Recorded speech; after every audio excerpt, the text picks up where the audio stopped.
certaine manière, je veux mettre mes paroles, non pas simplement dans son intelligence, dans son cerveau, non pas simplement dans sa vie de tous les jours, non pas simplement sur des tables de pierre. Il dit, mais je veux mettre mes paroles dans son cœur. Et cœur, lève en hébreu, c'est pas simplement l'organe, mais on parle de ce qui fait le centre de l'homme. On parle de l'homme intérieur, de l'être intérieur qui est en nous et qui ne se voit pas.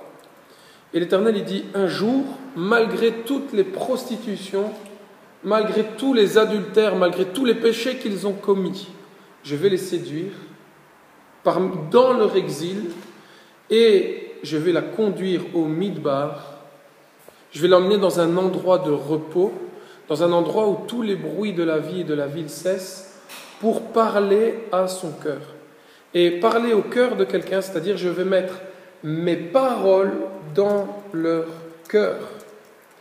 Mais vous savez aussi bien que moi que Yeshua est la parole du Père. Il est la parole vivante. Donc, autrement dit, Osée est en train de nous dire que le but ultime de l'Éternel, malgré le fait que nous avons péché, malgré le fait que nous nous sommes éloignés de sa Torah, et c'est pour ça qu'on périt, comme il nous le dit clairement dans le livre d'Osée, eh bien, il nous dit, malgré tout ça, c'est pas grave, un jour, ma parole, c'est-à-dire Yeshua, habitera dans leur cœur. Et c'est ce que le prophète Jérémie nous avait prophétisé. C'est le but de la nouvelle alliance. Dans Jérémie chapitre 31, verset 31, il nous dit, voilà, en ce temps-là, je ferai une nouvelle alliance avec la maison de Juda et la maison d'Israël, la maison d'Éphraïm. Il dit, je mettrai ma Torah, ma parole, ce qui est sorti de ma bouche, à savoir le Fils qui est la Torah vivante. Il dit, et je mettrai ma parole, je mettrai Yeshua dans leur cœur. Non pas simplement dans leur intelligence, mais dans leur cœur, dans leur conscience, dans ce qui est le plus profond de eux-mêmes. C'est ce que Jean, chapitre 1, verset 1, nous apprend. Jean, il commence son livre en disant « Bereshit », au commencement, et il nous dit « était celui qui est la parole de Dieu ». Donc on voit ici qu'il y a plus qu'une simple parole qui a été écrite dans un livre.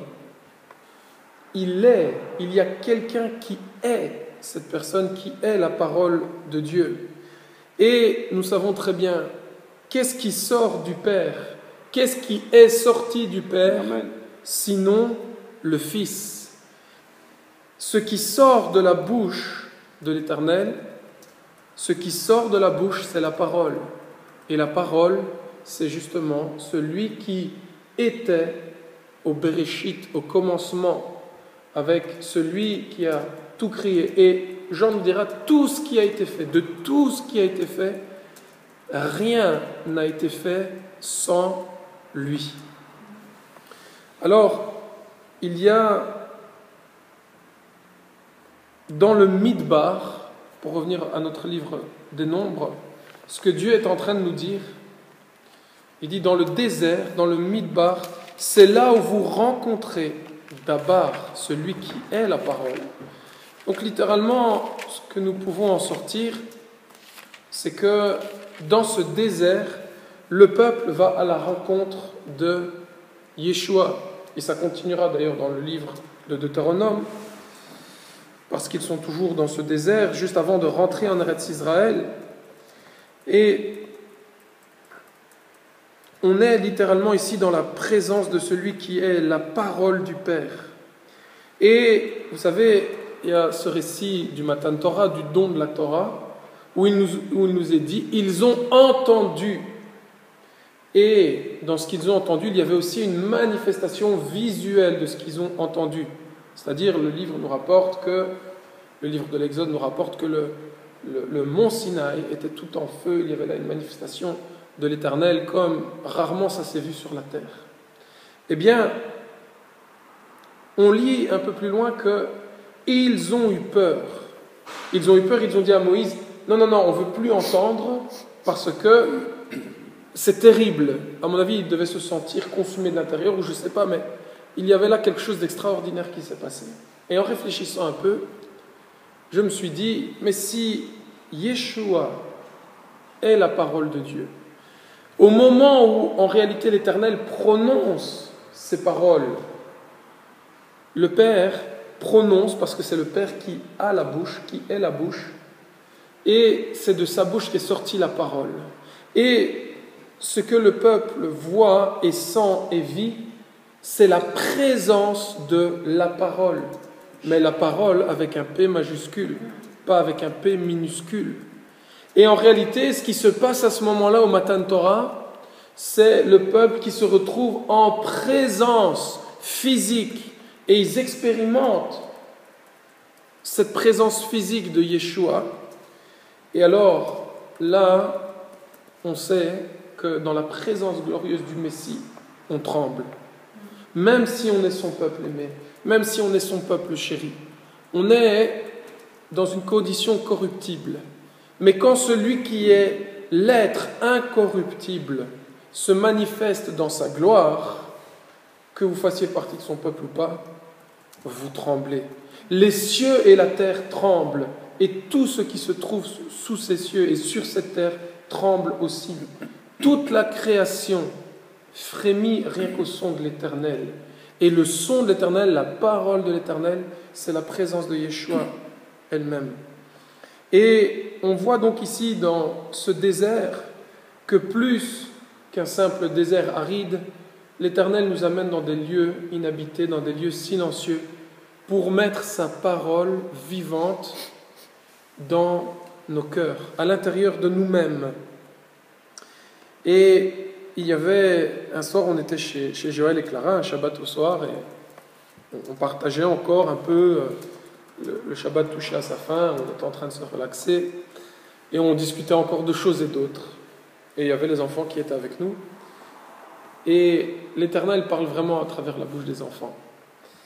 Et là, à un certain moment, les enfants, ils jouaient. On avait l'impression qu'ils n'étaient même pas présents, parce qu'ils jouaient. Ils étaient occupés à leurs affaires d'enfants. Et nous, on était dans le divan, on discutait entre adultes. Bon, vous savez comment ça va.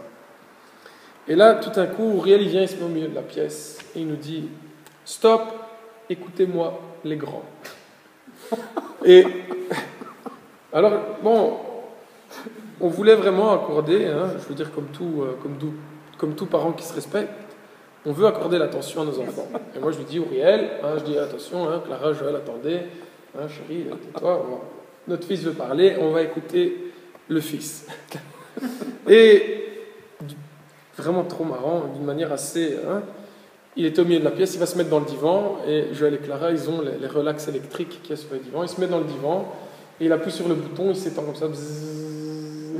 Vraiment il s'étend comme ça, et il nous regarde comme ça de manière assez sérieuse. Pas comme un enfant fait. Et il nous dit, vous savez, il dit, moi je vais vous dire quelque chose.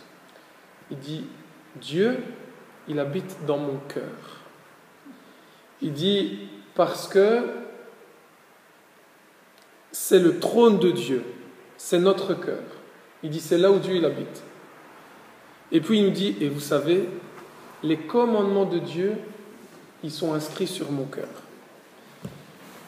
Et là, il dit parce que le trône de Dieu, ce sont ses commandements sur notre cœur. Et là,